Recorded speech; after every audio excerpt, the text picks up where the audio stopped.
Hi Falcon class, hope you are all well. So this is the last chapter of Kensuke's Kingdom.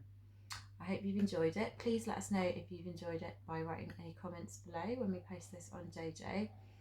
And if there's any other books that you would like us to read or any authors that you're quite interested in, let us know. Here we go. Chapter 10 is called Killer Men Come. Shortly after this, the rains came and forced us to shelter for days on end inside the cave house. The tracks became torrents, the forest became a swamp. I longed for the howl of the gibbons instead of the roar of the rain on the trees outside. It did not rain in fits and starts as it did at home, but constantly, incessantly.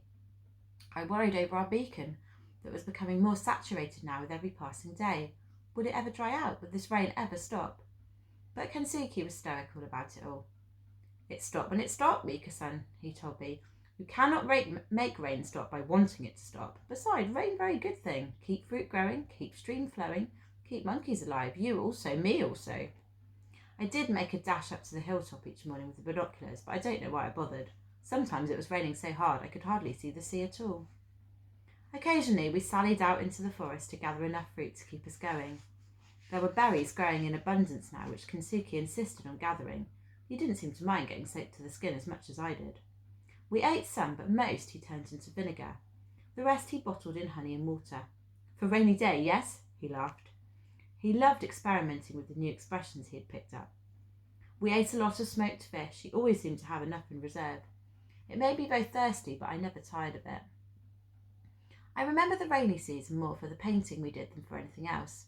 We painted together for hours on end until the octopus ink ran out. These days, Kensuke was painting more from his memory. His house in Nagasaki, and several portraits of Kimi and Michiya standing together, always under the cherry tree. The faces I noticed he always left very indistinct. He once explained this to me. He was more and more fluent now in his English. I remember who they are, he said. I remember where they are. I can hear them in my head, but I cannot see them. I spent days perfecting my first attempt at an orangutan. It was of Tomodachi. She would often crouch, soulful and dripping at the cave mouth, almost as if she was posing for me, so I took full advantage. Kensuke was ecstatic in his delight at my painting and lavish in his praise. One day, Mika-san, you will be fine pointer, like Hokusai, maybe. That was the first shell painting of mine he kept and stored away in his chest. I felt so proud. After that, he insisted on keeping many of my shell paintings. He would often take them out of the chest and study them carefully, showing me where I might improve, but always generously. Under his watchful eye, in the glow of his encouragement, every picture I painted seemed more accomplished, more how I wanted it to be. Then one morning the gibbons were howling again and the rains had stopped. We went fishing in the shallows, out at sea too, and had very soon replenished our stores of smoked fish and octopus ink. We played football again, and all the while the beacon on the hilltop was drying out. Wherever we went now, we took the binoculars with us, just in case. We very nearly lost them once when Kakambo, Tomodachi's errant son, always the cheekiest, most playful of all the young orangutans, stole them and ran off into the forest. When we caught up with him, he didn't want to surrender them at all. In the end, Kensuke had to bribe him a red banana for a pair of binoculars. But as time passed, we were beginning to live as if we were going to be staying on the island forever, and that began to trouble me deeply. Kensuke made repairs to his outrigger. He made more vinegar. He collected herbs and dried them in the sun, and he seemed less and less interested in looking for a ship. He seemed to have forgotten all about it. He sensed my restlessness. He was working on the boat one day, and, ever hopeful, I was scanning the sea through the binoculars. It is easier when you are old like me, Mika-san, he said. What is? I asked. Waiting, he said. One day a ship will come, Mika-san. Maybe soon, maybe not so soon, but it will come. Life must not be spent always hoping, always waiting. Life is for living. I knew he was right, of course, but only when I was lost and absorbed in my painting was I truly able to obliterate all thoughts of rescue, all thoughts of my mother and father. I woke one morning and Stella was barking outside the cave house. I got up and went out after her. At first she was nowhere to be seen. When I did find her, she was high up on the hill, half growling, half barking, and her hackles were up. I soon saw why. A junk. A small junk far out to sea. I scrambled down the hill and met Kensuke coming out of the cave house, buckling his belt. There's a boat, I cried. The fire, let's light the fire. First I look, said Kensuke. And, despite all my protestations, he went back into the cave house for his binoculars. I raced up the hill again. The junk was close enough to shore. They would be bound to see the smoke. I was sure of it. Kensuke was making his way up to me infuriatingly slowly. He seemed to be in no hurry at all. He studied the boat carefully now through his binoculars, taking his time about it. "We've got to light the fire," I said. "We've got to." Kensuke caught me suddenly by the arm. "It is the same boat, Mika-san. Killer men come. They kill the gibbons and steal away the babies. They come back again. I am very sure. I do not forget the boat. I never forget.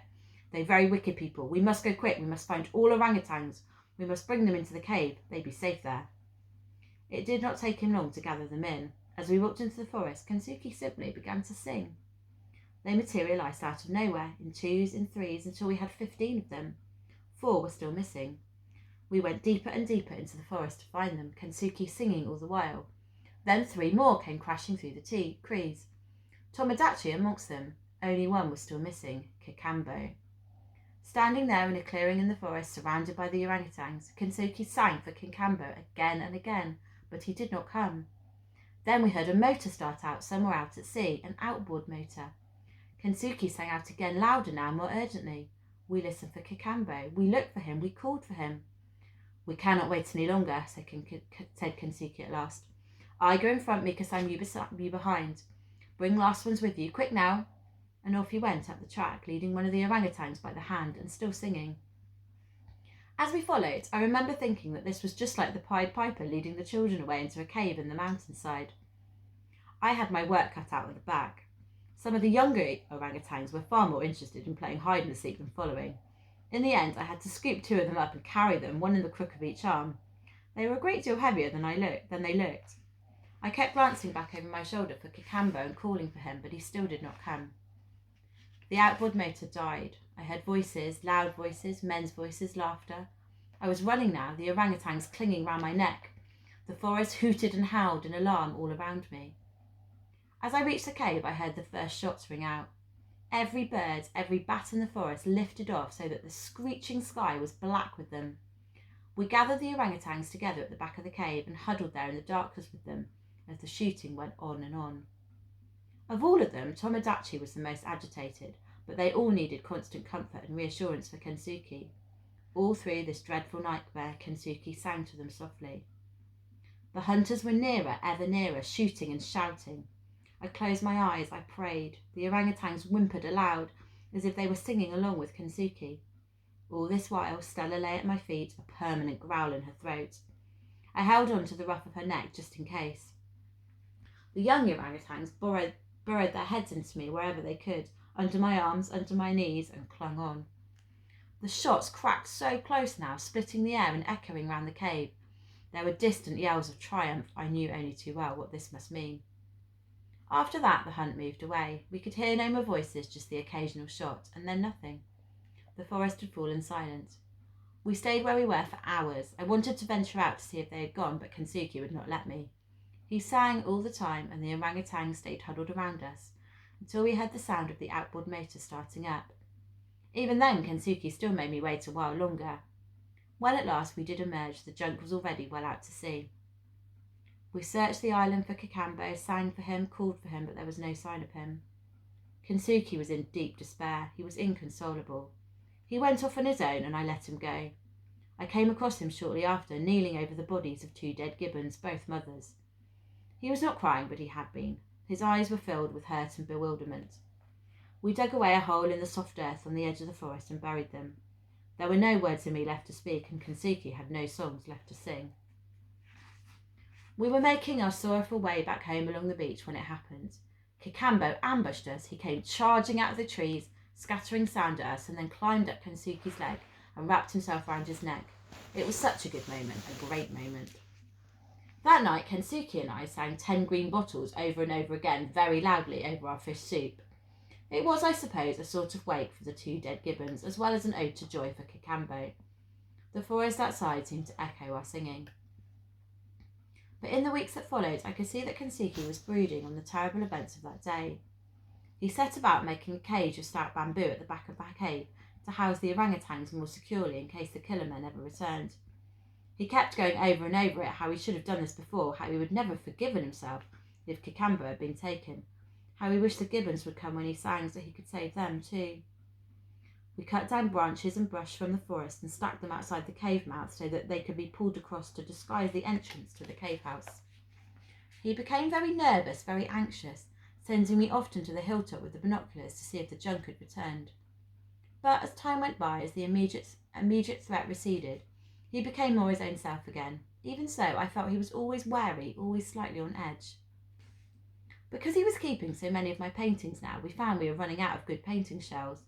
So, early one morning, we set off on an expedition to find some more.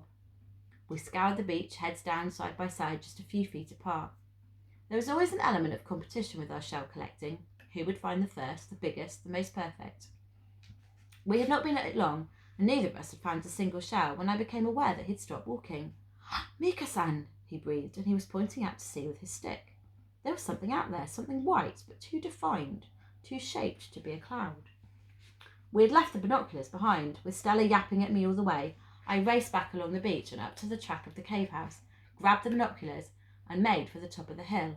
A sail! 2 sails! 2 white sails! I bounded down the hillside back into the cave and pulled out a lighted stick from the fire. By the time I reached the beacon, Kensuke was already there.